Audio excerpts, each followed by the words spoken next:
The movie opens on a dark and stormy night on Isla Nublar, as a team of park workers carefully transports a massive steel cage toward a secure holding pen.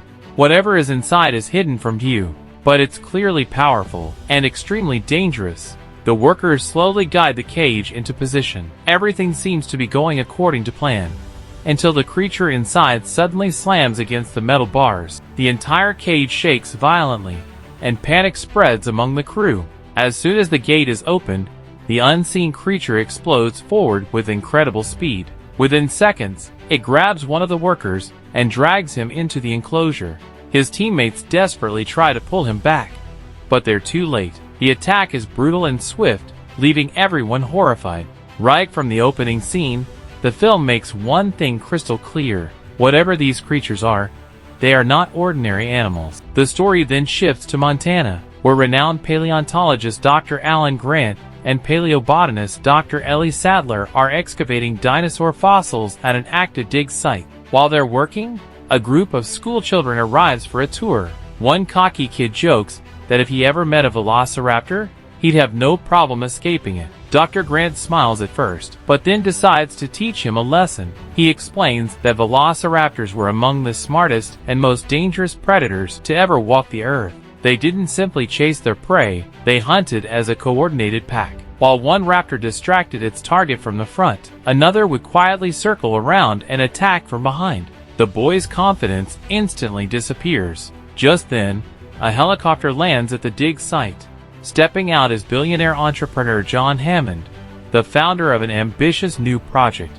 He tells Dr. Grant and Dr. Sadler that he has created something so extraordinary it will change the world forever. Hammond offers to fully fund their research for years if they'll agree to visit his island and evaluate his new park before it opens to the public. Although they're skeptical, the opportunity is too good to refuse, and they accept the invitation.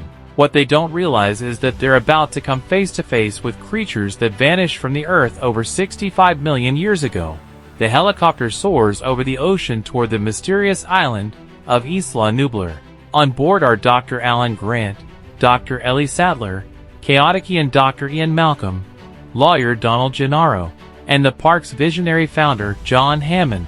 As soon as they land, the group is escorted into electric tour vehicles and driven through the park. Massive electrified fences stretch for miles, security cameras monitor every corner, and strict safety systems are everywhere. It's obvious that whatever this park is hiding requires extraordinary protection. Everyone is eager to discover what Hammond has been so secretive about. Then, something incredible happens. Dr. Grant suddenly freezes. His jaw drops, and he can't believe what he's seeing.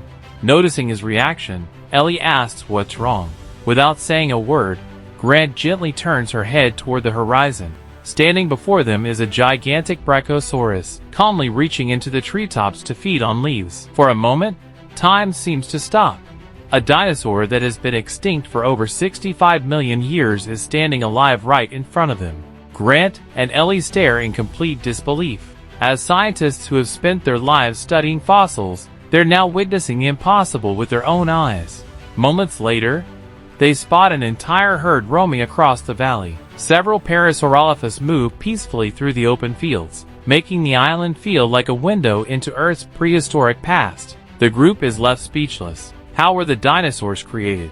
The visitors are then taken into the park's genetics laboratory, where they watch a presentation explaining the incredible science behind Jurassic Park. The presentation reveals that scientists discovered prehistoric mosquitoes trapped inside fossilized tree resin, known as amber. Millions of years ago, these mosquitoes had fed on dinosaur blood before becoming trapped and perfectly preserved. Using that ancient blood, the scientists extracted dinosaur DNA. Since the genetic code was incomplete after millions of years, they filled in the missing gaps using DNA from modern animals. With advanced genetic engineering, they successfully created living dinosaur embryos and hatched them from eggs. The visitors are amazed by what they've just learned, but not everyone is impressed. Dr. Ian Malcolm warns that humanity is interfering with the natural order. He argues that bringing extinct creatures back to life is an experiment with unpredictable and potentially catastrophic consequences. John Hammond simply smiles. He's convinced that every risk has been accounted for,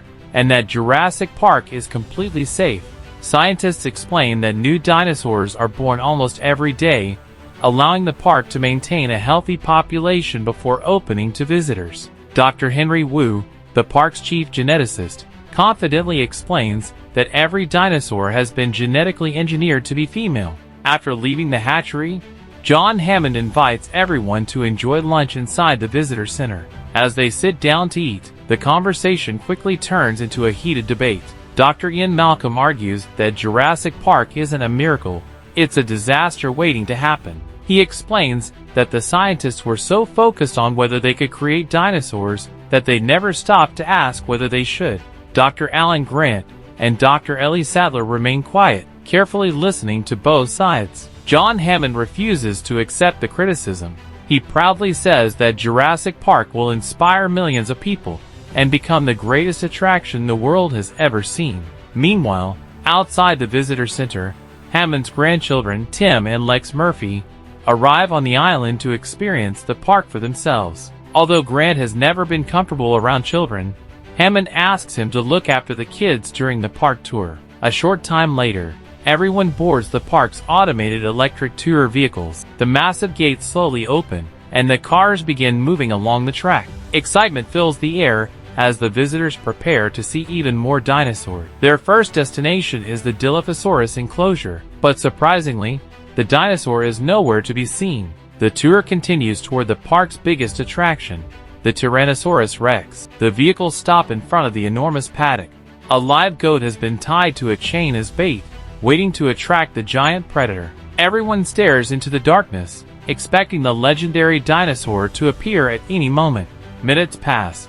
Nothing happens. As the tour continues, the vehicles suddenly stop near a grassy field. Lying on the ground is a massive Triceratops. The group steps out to examine the animal, and park veterinarian Dr. Harding explains that the dinosaur mysteriously falls sick every few weeks. Meanwhile, Alan Grant and Tim quietly admire the gentle giant, amazed by its incredible size. Dr. Ellie Sattler stays behind to investigate the root cause of the Triceratops' illness. The rest of the group soon returns to the tour, unaware that the island is about to descend into complete chaos. As the heavy rain continues, the tour vehicles come to a stop right beside the Tyrannosaurus Rex paddock. At the same time, computer programmer Dennis Nedry secretly begins carrying out his plan. After stealing several dinosaur embryos from the laboratory, he shuts down the park's security system to escape the island without being detected. Within seconds, the electric fences lose power. The lights go out, the security cameras stop working, and the tour vehicles become stranded in the middle of the park. The visitors have no idea what's happening. Suddenly, the ground begins to shake. A glass of water inside the vehicle starts rippling with every heavy footstep. Then, the goat that had been tied up as bait suddenly disappears. A few seconds later, the enormous Tyrannosaurus Rex steps through the powerless fence. The giant predator walks slowly toward the tour vehicles before smashing through the glass with its massive head. Chaos erupts. Dr. Ian Malcolm tries to distract the T-Rex by throwing a flare, giving the children a chance to escape. The dinosaur chases Malcolm instead, but his car crashes, leaving him badly injured. Meanwhile, the T-Rex attacks the vehicle carrying Tim and Lex. The car is pushed over the edge of a cliff, with Tim still trapped inside. Dr. Alan Grant risks his own life to rescue the children. He climbs down the tree beside the cliff, frees Tim from the wreckage, and the three narrowly escape before the vehicle falls into the darkness below. Elsewhere on the island, Dennis Nedry gets lost in the storm. While trying to reach the docks, his jeep crashes, leaving him stranded in the jungle. There, he encounters a small Dilophosaurus. Thinking it's harmless, Nedry approaches it. But within seconds, the dinosaur spits venom into his eyes, blinding him. As Nedry struggles to escape, the Dilophosaurus attacks, ending his plan and his life. With the park security system still offline, dangerous dinosaurs are now roaming freely across the island. The nightmare has only just begun.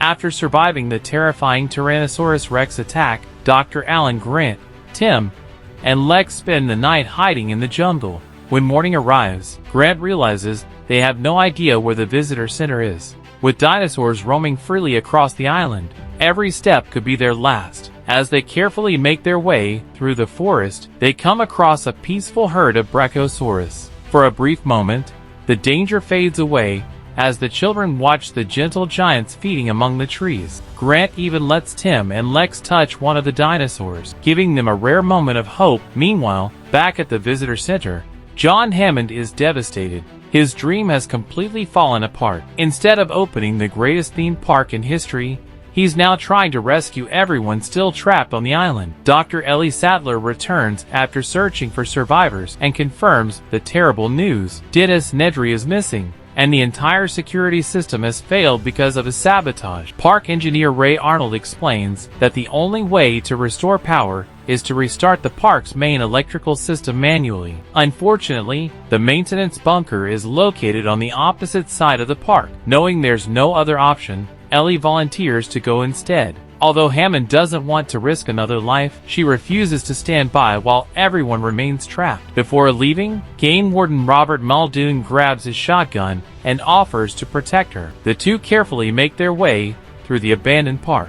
Everywhere they look, broken fences and empty roads remind them that the dinosaurs are now free. As they approach the maintenance building, Muldoon notices strange footprints on the ground. He immediately realizes they're being hunted by velociraptors. Knowing how intelligent the raptors are, Muldoon tells Ellie to keep moving while he distracts them. He slowly follows one raptor through the bushes, believing he has the perfect shot. Then, he suddenly stops. He realizes the dinosaur was only distracting. Before he can react, another raptor silently appears from the side. Muldoon whispers, "The raptor attacked." Ellie hears the gunshot echo through the jungle, but has no choice except to keep running toward the maintenance shed. Completely alone, she reaches the control room and prepares to restore power. Dr. Ellie Sattler manages to restore the park's power. One by one, the lights come back on, and the electric fences are reactivated. As she searches for Ray Arnold, Ellie makes a horrifying discovery. She finds Arnold's severed arm resting on a control panel. Shocked, she stumbles back, only to come face to face with a velociraptor. The raptor lunges at her, but Ellie narrowly escapes and locks herself inside the control room before running back toward the visitor center. Meanwhile, Dr.